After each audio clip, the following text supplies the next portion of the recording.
ചില ആളുകൾക്ക് അല്ലാഹു തആല മക്കളെ കൊടുക്കും, ചില ആളുകൾക്ക് അല്ലാഹു മക്കളെ കൊടുക്കൂല. മക്കൾ ഉണ്ടായില്ല എന്ന് കരുതി നിരാശപ്പെടുകയൊന്നും ചെയ്യണ്ട.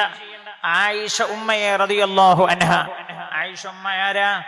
ആയിഷ ഉമ്മയുടെ കാര്യത്തിൽ ജിബ്രീൽ നേരിട്ട് ആകാശത്ത് നിന്ന് ഇറങ്ങി വന്ന മഹദിയാണ്. ഹബീബായ നബിയുനാ മുഹമ്മദ് മുസ്തഫ സല്ലല്ലാഹു അലൈഹി വസല്ലമ തങ്ങൾ പറഞ്ഞില്ലേ, ഞാൻ എൻ്റെ ഭാര്യമാരുടെ കൂട്ടത്തിൽ ആരുടെയെങ്കിലും കൂടെ കടന്നുറങ്ങുമ്പോൾ ജിബ്രീൽ വഹയുമായി വന്നിട്ടുണ്ടോ, അത് ഞാൻ എൻ്റെ ആയിഷയുടെ കൂടെ പുതപ്പിൽ കടന്നുറങ്ങുമ്പോഴാണെന്ന് ഹബീബായ നബിയുനാ മുഹമ്മദ് മുസ്തഫ സല്ലല്ലാഹു അലൈഹി വസല്ലം. ആ ആയിഷ ഉമ്മക്ക് അള്ളാന്റെ ഹബീബ് അല്ലാഹു മക്കളെ കൊടുത്തിട്ടില്ല. എന്തിനാണ് അല്ലാഹു തആല അങ്ങനെ വരെ പരീക്ഷിച്ചത്? പിൽക്കാലത്ത് അല്ലാഹു മക്കളെ കൊടുക്കാതെ പരീക്ഷിക്കുന്ന ആളുകൾ ഈ കാര്യങ്ങളൊക്കെ ഓർക്കുമ്പോൾ അവർക്ക് മനസ്സമാധാനവും അല്ലാഹുവിന്റെ പരീക്ഷണത്തിൽ ക്ഷമിക്കാനും സഹിക്കാനുമുള്ള മനക്കരുത്ത് കിട്ടാനാണ്. ആയിഷ ഉമ്മക്ക് അല്ലാഹു തആല മക്കളെ കൊടുത്തിട്ടില്ല. മഹാനായ നബിയുനാ മുഹമ്മദ് മുസ്തഫ സല്ലല്ലാഹു അലൈഹി വസല്ലമ തങ്ങളുടെ കൂടെ 10 കൊല്ലം ഒന്നിച്ച് ജീവിച്ചിട്ടുണ്ട്. ആയിഷ ഉമ്മ ചോദിച്ചാൽ അല്ലാഹു തആല കൊടുക്കാത്തത് കൊണ്ടല്ല. അല്ലാഹുവിന്റെ ഹബീബ് പടച്ചോനെ, ആയിഷ ഉമ്മയിൽ നിന്ന്, ആയിഷ എൻ്റെ ഭാര്യയായ ആയിഷയിൽ നിന്ന് പടച്ചോനെ എനിക്ക് നീ മക്കളെ തരണേ എന്ന് മുത്തുനബി ദുആ ചെയ്താൽ അല്ലാഹു തആല കൊടുക്കാത്തത് കൊണ്ടല്ല. അത് കൃത്യമായി മനസ്സിലാക്കണം എന്ന് മക്കളില്ലാത്തവരോട് ഞാൻ ഓർമ്മപ്പെടുത്തുക. എന്താ കാരണമെന്നറിയോ? ചില ആളുകൾ ഇതിനൊരു 6-8 മാസം മുമ്പ് ഒരു കുടുംബം വന്നിരുന്നു, മക്കളില്ലാത്തവരാണ്. അവരെന്നോട് പറഞ്ഞു, ഞങ്ങളിങ്ങനെ IVF ചികിത്സിക്കാൻ പോവാണ്. അപ്പൊ ഞാൻ പറഞ്ഞു, IVF നിങ്ങൾ ഏത് ഡോക്ടറെ കാണിക്കുന്നെന്ന് ചോദിച്ചു. ഡോക്ടറെ പേരൊന്നും ഞാൻ പറയുന്നില്ല. അവരെന്നോട് ഡോക്ടർ പറഞ്ഞു.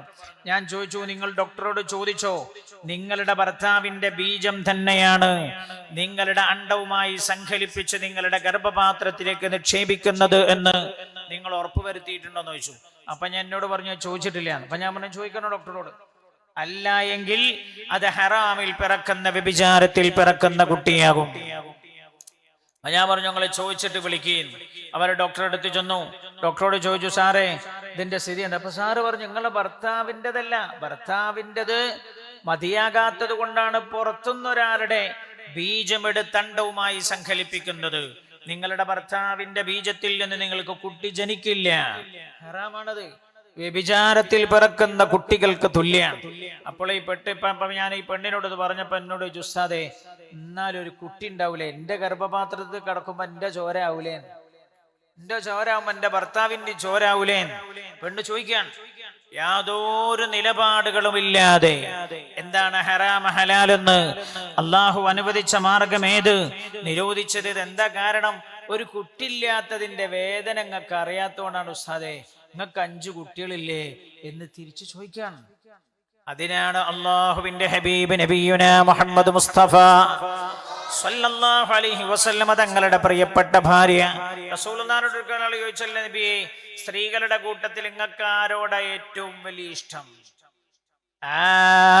ആയിഷ, എൻ്റെ ആയിഷയോടാണ് റളിയല്ലാഹു അൻഹ. അയാൾ ചോദിച്ചു, നബിയെ പുരുഷന്മാരുടെ കൂട്ടത്തിൽ നിങ്ങൾക്ക് ആരോടാണ് ഏറ്റവും ഇഷ്ടം? അബൂഹാ, അവരുടെ ഉപ്പയോടാണ്, എൻ്റെ ആയിഷയുടെ പിതാവിനോടാണ്.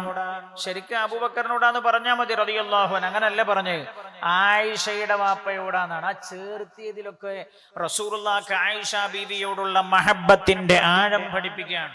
ആ ആയിഷ ഉമ്മക്ക് അല്ലാഹു തആല മക്കളെ കൊടുത്തില്ല. എന്തിനാ?